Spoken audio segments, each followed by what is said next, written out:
नमस्कार दोस्तों, मेरे इस चैनल पर आपका स्वागत है।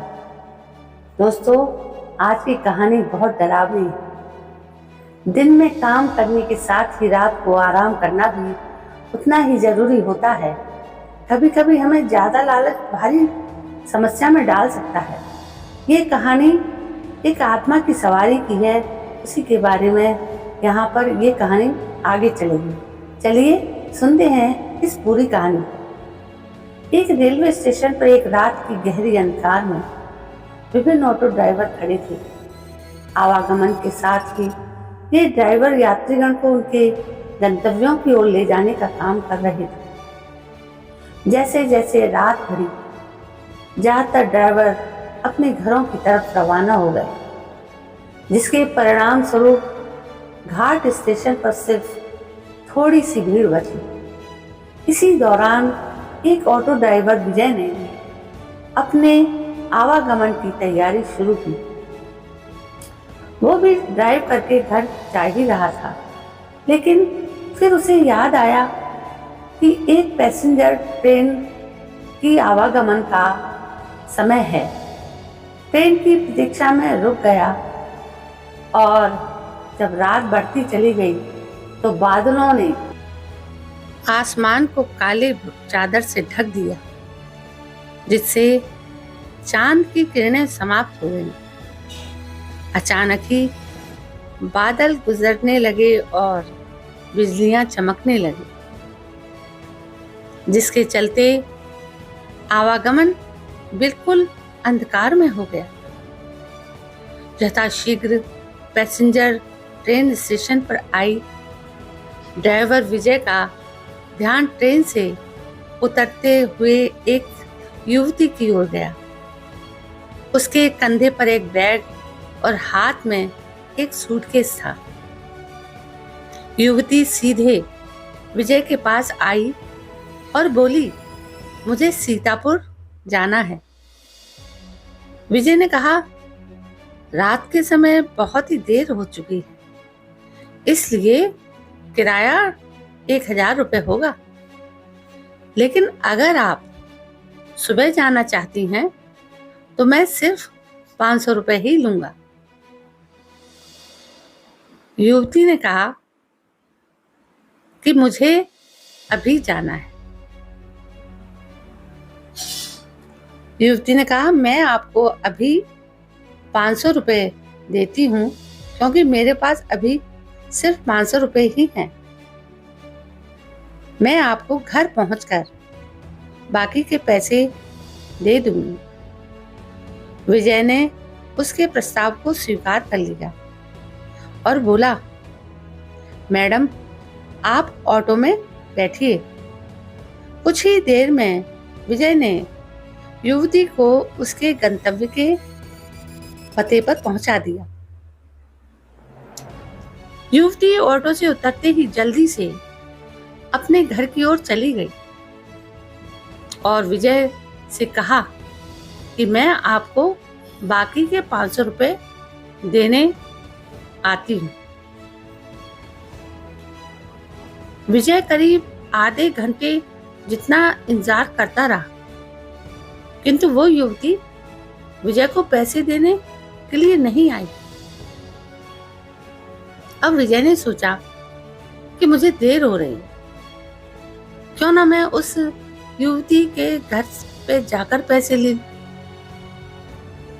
वो उसके घर चला गया। घर का दरवाजा एक बुढ़िया ने खोला।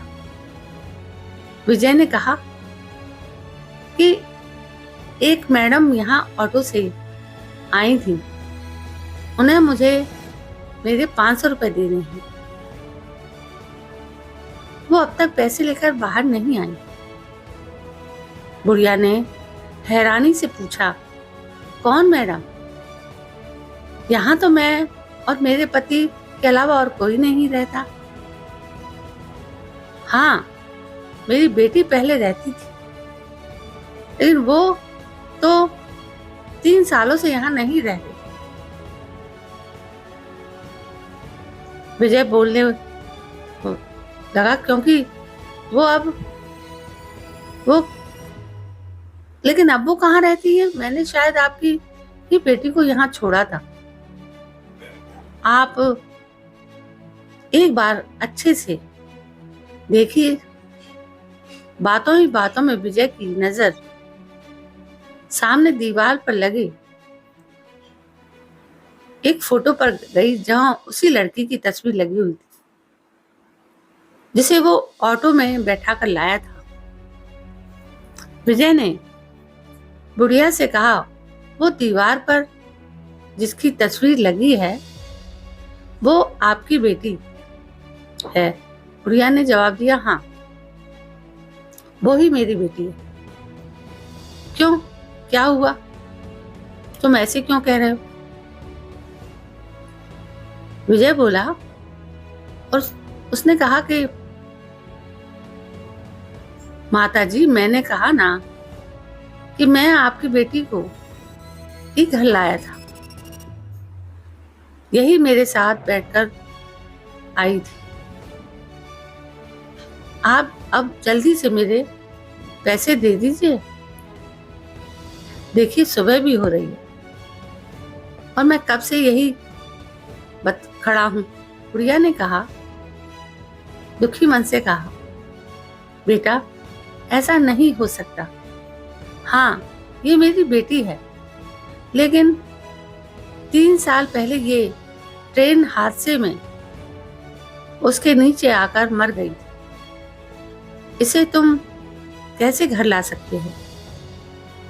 ये सुनते ही विजय के होश उड़ गए। वो तेजी से वहां से भागा।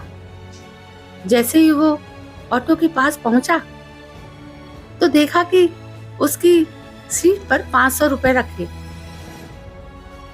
उसने वो पैसे भगवान के सामने रख दिए और मंत्र का उच्चारण करते हुए आगे की ओर बढ़ गया। उसके मन में हुआ कि आज तो सवारी बैठाने और पैसेंजर ट्रेन के लालच में मेरी जान ही चली जाती। मेरी जान बाल बाल बची। उस दिन से विजय ने रात को ऑटो चलाना ही बंद कर दिया। वो सिर्फ दिन के समय सवारी लाता और ले जाता था और रात को घर में आराम से सोता है। तो दोस्तों, ये थी कहानी कि दिन में काम करने के साथ ही रात को आराम करना भी उतना ही जरूरी होता है। कभी कभी हमें ज्यादा लालच भारी पड़ जाता है। ये कहानी केवल मनोरंजन के लिए है। इसके पीछे हमारा उद्देश्य किसी भी प्रकार की अंधश्रद्धा का प्रसार करना नहीं है। तो दोस्तों, कैसी लगी आपको ये कहानी? यदि कहानी पसंद आई हो तो प्लीज़ मेरे इस चैनल को सब्सक्राइब करें, लाइक करें, शेयर करें और कमेंट भी करें। कल मैं फिर हाजिर होती हूँ। तब तक के लिए जय हिंद, वंदे मातरम। दोस्तों, मैं एक बार फिर से आपसे प्रार्थना करना चाहती हूँ, मेरे चैनल को सब्सक्राइब जरूर करें। धन्यवाद।